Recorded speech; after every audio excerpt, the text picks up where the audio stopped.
Alianza Minerals, trading on the Toronto Venture Exchange with the symbol ANZ, has had a very busy first quarter, not only at its silver project Haldane in the Yukon, but on a couple of other fronts too. We're talking to Alianza's CEO, Jason Weber, today, so he can bring us up to speed and tell us about what comes next. And as always, if you would like to see more interviews with CEOs of prospective mineral exploration companies, please subscribe to our channel at the bottom of the screen. Jason, welcome.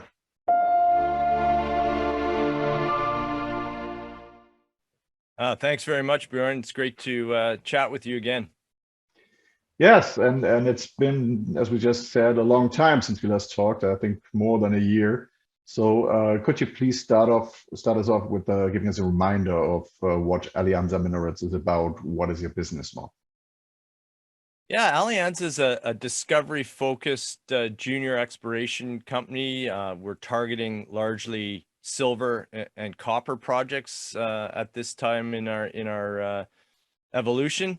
And I say discovery focused because we really try to bring drill projects to the table for our investors. That's where the best uptick in share price, where the best return for our investors will be, is if we make a discovery. So our business model really revolves around bringing those discovery opportunities to the table. We do that through a wholly owned project, which we call Haldane in the Keno Hill district in the Yukon Territory. That's a high-grade silver project.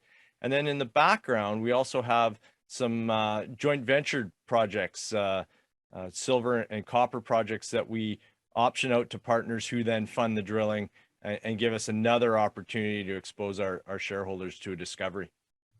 Very well, that's certainly true. You always see this picture of the development of a cycle of an exploration company, and certainly when the discovery comes, there's the first larger uptick, usually, we have to say. So then let's talk about Haldane, I think, for starters, because I think the last time we talked was just after you reported some nice intercepts there, but that was over a year ago, as I said. So please give us a short summary of what has happened there in the Yukon since then. Yeah, so when we last talked, we had just announced a really nice intersection, a real, what we call a discovery. And the reason I say that is because we actually are now intersecting grades that are of mineable width and grade as compared to the other silver deposits in the Keno district that our neighbor Alexco Resources is actively mining at. And that was our first hole was hole 19. That's the one we talked about last year, 8.72 meters, true width that averaged 311 grams per ton silver. That's above cutoff grade in the Keno district. So that was really exciting. And that included a nice high grade interval of 1.78 meters of over 800 grams per ton silver. So really the kinds of grades and thicknesses we really wanted to see. So we spent the rest of 2021 following up on the results at that target, which we call West Fault. And we were able to expand that from one hole to now a series of intersections over 100 meters by a 90-meter area. We've got some really nice intersections in there, including 3.14 meters of 1,351 grams per ton silver. Another intersection of 1 meter of 1,107 grams per ton silver. So really starting to see a nice high grade target coming together here. We also learned a ton about the geology and how these veins occur, which we've been spending the winter sort of compiling, and we're actually going to use that to help us explore some of our other targets on the property. So a really exciting year for us last year at Haldane, and we're really looking forward to getting back up there to finish building on the West Fault discovery. Well, was going to be my next question. What's well, as you said, you learned a lot about the geology. You had some very nice intercepts. What are you going to do there this year for the remainder of the year? What you're aiming to achieve, let's say, over the next 9 months? Yeah, so we're thinking of an early summer startup at Haldane. So probably sometime June 15th or after that, we'll be up on site with the drill. Just depends a little bit on timing of getting the rig up there. But it'll be largely following up at Westfault. And what we've done in our strategy, and this comes from talking to our neighbors at Alexco, is just been stepping out 50 meters along strike on our intersections, and then also going 50 meters down plunge on the vein, so following it to depth as well. And that's going to continue to be our plan. We've identified the plunge and direction of the high grade mineralization, so we'll continue to follow out along that that orientation. We've also got some other possible orientations that it could be. We'll obviously test those as well, but we'd also really like to test some of the other targets that we didn't really get to last year. Middlecoff, which was the site of some high grade mining back in the early 1920s. I think they had almost 25 tons of over 3,000 grams per ton silver mined from the Middlecoff adits. We want to go back to there, use some of the knowledge from our Westfault exploration from last year to target more drilling there. And then probably the most exciting, it's tough to sort of say which one's more exciting of the new targets, but is our Bighorn target, which we didn't even get to last year. It's one hole into a new target that we developed from prospecting and soil sampling. And we hit 4 structures that were silver bearing. And talking to people who've worked in this district a very, very long time, that is significant. It's kind of the exploration methodology here is if you hit the right types of veins with the right types of silver mineralization, you follow them up, because where they might be narrow and low grade, they can balloon out to wide and high grade mineralization, just like we've seen at Westfault quite quickly. So we've got a very nice exploration target at Bighorn that we really want to follow up on as well. Part of the problem is it's 3 kilometers away. So while we were focused at the Westfault, we just kept the rig in that area. But to have another target 3 kilometers away with great potential is really exciting for us. So that's something we want to follow up on as well this year. Okay, so I guess you'll be pretty busy in the Yukon alone with all the work you're planning there that you just detailed. But you haven't, as you mentioned, you have other couple of irons in the fire, as they say in German. I don't know if the saying is the same in English. Yes, it is. You did some or announced some property transactions concerning, as you said, the copper project. Can you give us an overview on an idea what has been happening there and what the plans are going forward?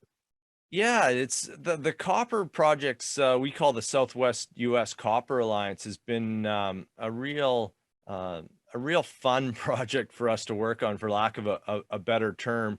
But it's these copper targets that we were shown in the Southwest U.S., largely in Colorado, southwestern Colorado, that we were so busy at Haldane and working on some of our other projects, getting them ready. We didn't really have the manpower to move these things forward. We could take them on, but finding a partner to come in was going to be challenging for us. So we teamed up with some good friends of ours at Cloudbreak Discovery. We took the projects on together, and the 2 companies together have moved these forward, brought in a partner, Allied Copper, who's optioned the properties from us, and we'll be moving them forward this summer. So Allied has optioned both Klondike and State Line. That's the 2 projects that we acquired in Colorado, and they'll be drilling both of those. They have plans to drill both of those this summer, and they're exciting projects in that in this area there's an operating copper mine called Lisbon Valley Copper that's targeting the same rocks, the same age rocks, the same style of mineralization we are. One of our projects, State Line, is 8 kilometers on trend from the Lisbon Valley mine. So we're looking at the same stratigraphy, same rocks, same style of mineralization. So that's a really exciting target for us. And then the other target, Klondike, is a little further away, but same rocks with some really nice high-grade copper showings on surface. In fact, one of our early programs in the fall last year that we did, we came up with almost 1.5% copper over 4 meters in a chip sample from surface. So again, we're working on permitting both these projects for summer drilling, and the agreement with Allied is something that we're pretty excited about as well, in that for Klondike, for example, Allied will be spending $4.75 million in exploration to earn 100% interest in the project. And they'll do that over 4 years.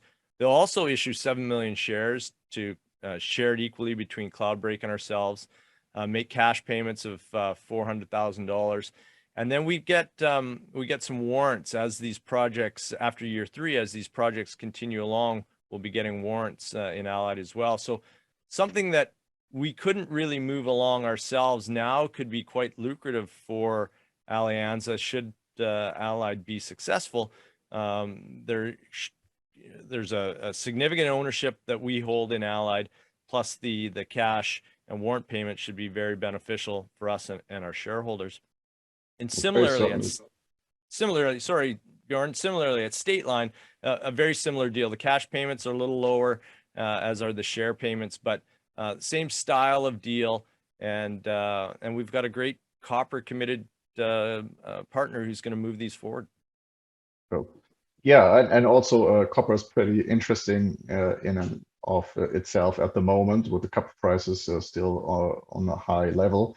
Well, it sounds as if we can expect a lot of news flow during the summer month, starting with the drilling and in the Yukon, and also with the drilling hopefully on the copper projects in the south.